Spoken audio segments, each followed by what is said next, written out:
Hey, Peter. What's up? You don't know anything about real bebop. Oh, you trying to get dogmatic on me? Very much so. I.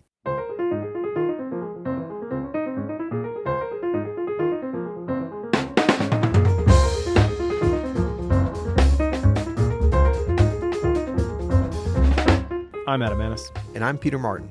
And you're listening to the You'll Hear podcast. Daily jazz advice coming at you in a dogmatic fashion Well, today, I meant to be dogmatic, not so like aggressively standoffish about it. I'm not saying you don't know. Well, dogmatic implies a certain amount of aggressive standoffishness, I would say. That's okay. Agreed. I mean, bebop in general kind of can, you know, is there a separate force of the jazz police known as the bebop? Like, it's like a sub, Yes. you know, like a task force. Yes. The bebop police. It consists of three guys. They're very skinny. They live in the West Village. They wear really funny hats. You can picture who I'm talking about here. Exactly. They I smell a could little name funky. them, but we don't name names on the You'll Hear It podcast. One of them runs a small club down there. You know how it goes. But no, so we thought we would, there's a lot of hard bop and post bop and weird bop that gets Weebop that gets Bebop for kids. That's right. I did that actually. Yeah. That all that stuff kind of gets lumped into the category of bebop. But we're talking about four of our favorite albums or compilations that are, in our opinion, like real hardcore bebop. This is in that era, like 46 to 52. Oh, we're talking OG hipster, not the resurgence of the hipster. Yeah, like half the band you don't recognize the names because like, you got to have a trash bag full of like weed with you to even be in this category. No, okay, got it. You got it. Yeah. So I thought this would be a fun kind of episode, and I've been kind of diving into some of this like hardcore bebop lately. It's fun music. Yeah. I mean, look, it's like a lot of things. Like the OG stuff is so much better than the rehash stuff. And I'm not talking about like what they called hard bop and these things. I see that more as a progression of the music. Sure. And really bebop is just, I mean, they always want to say it was a revolution and all that, but it was also progression within the music of jazz, and it took hold, but it was never like a separate track that went off on its own. I mean, there's always going to be acolytes that follow something, or like, oh, I only do bebop or I only do ragtime, but most jazz musicians and just modern musicians it's a part of the vernacular. Almost any modern jazz musician has some kind of bebop language. Yeah, you can't be like, no, I don't do bebop. I do everything else. Yeah.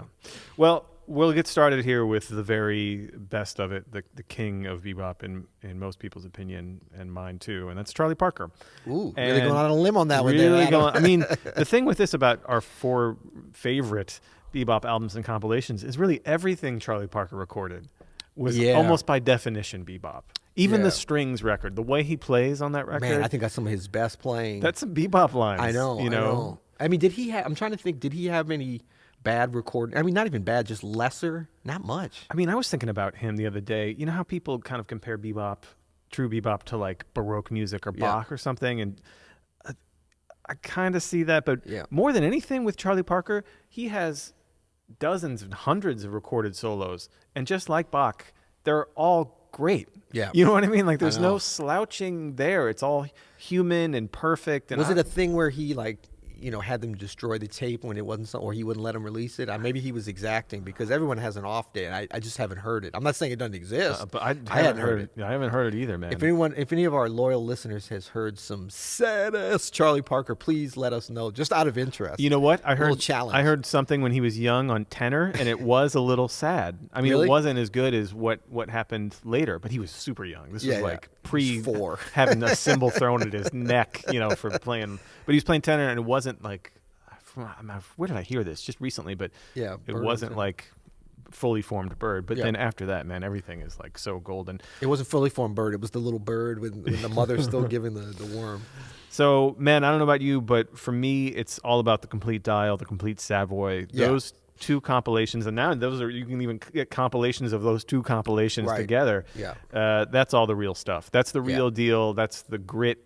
That's the the grease. That's where it all happens. Yep.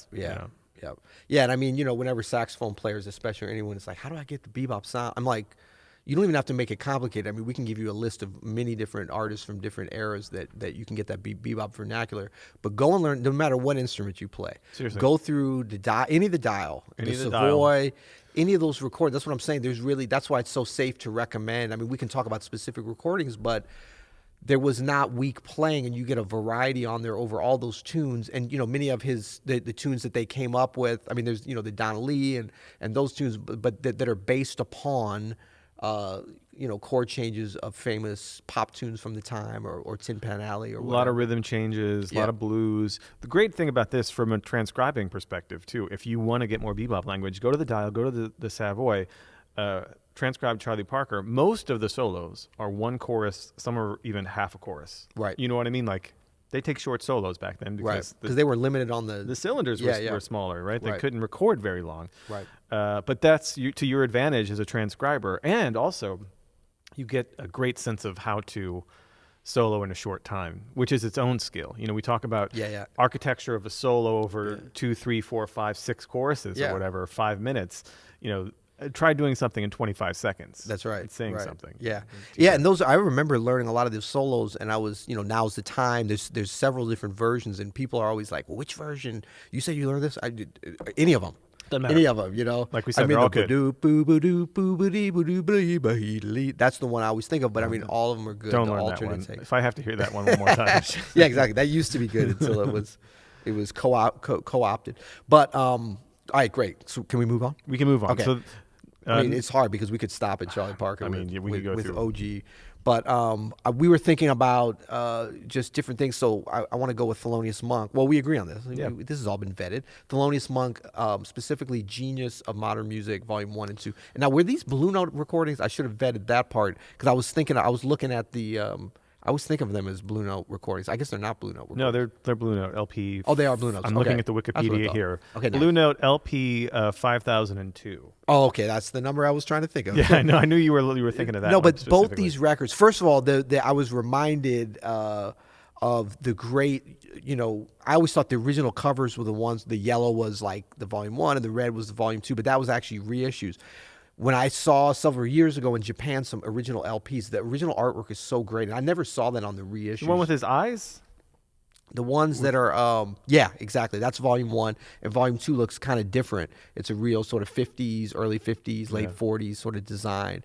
Are so great, but I had a chance at great cost to buy both those, which I should have done on LP. But anyway, these recordings are really some great, from a compositional standpoint, for the bebop era, and I think from a playing standpoint as well. You have like some really varied personnel on here, a lot of great tunes.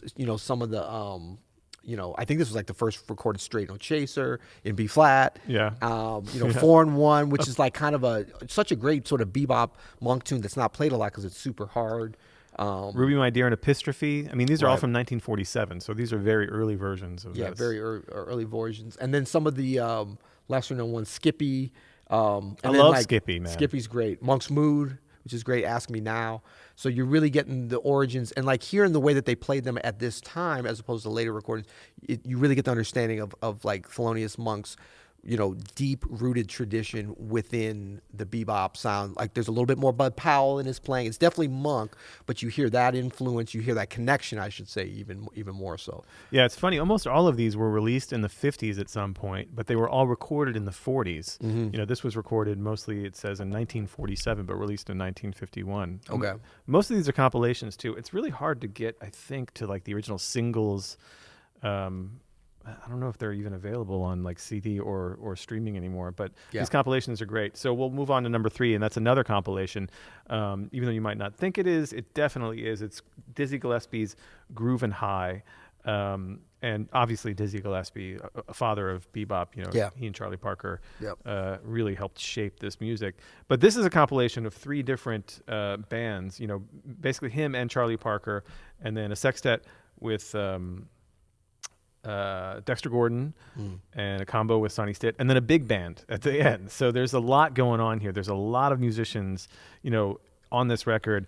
Kenny Clark, Slam Stewart, Ray Brown, Kenny Dorham, Dexter Gordon, Al Haig, Milt Jackson. I mean, it's like a who's who of early bebop, and then later hard bop.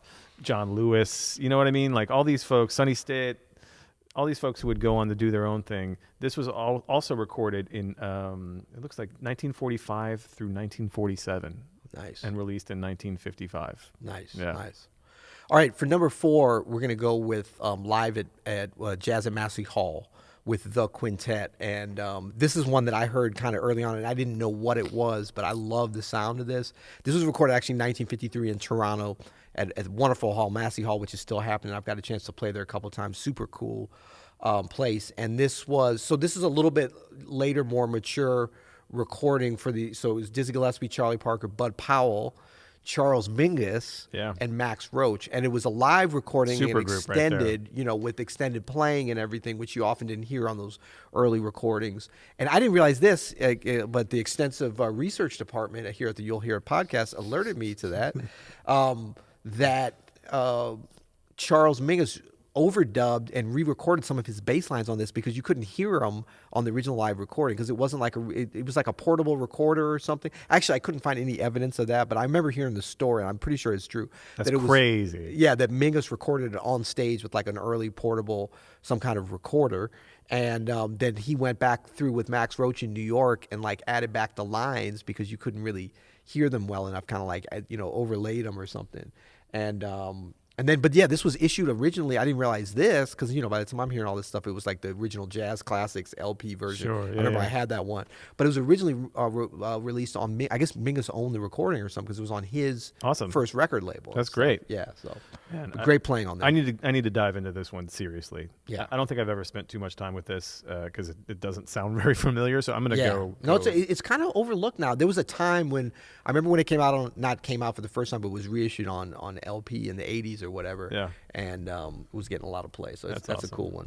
Well, we hope we've inspired you to really dive into some bebop here, some real That's bebop. Right. Get your OG bebop on. Come on now. Now, there is nothing like it. I mean, we all kind of, like we were saying, we're all influenced by bebop, and there's so much of it in, the music of the late 50s and the 60s that everybody talks about, and modern music too. But when you go back to this original, pre-filtered bebop stuff, I mean, that's as pure as this music can get, and it's really fun to get dogmatic about it. That's right. And so, I mean, put your beret on, sculpt your beard, take out your pipe for a little smoke, and, get your bebop on.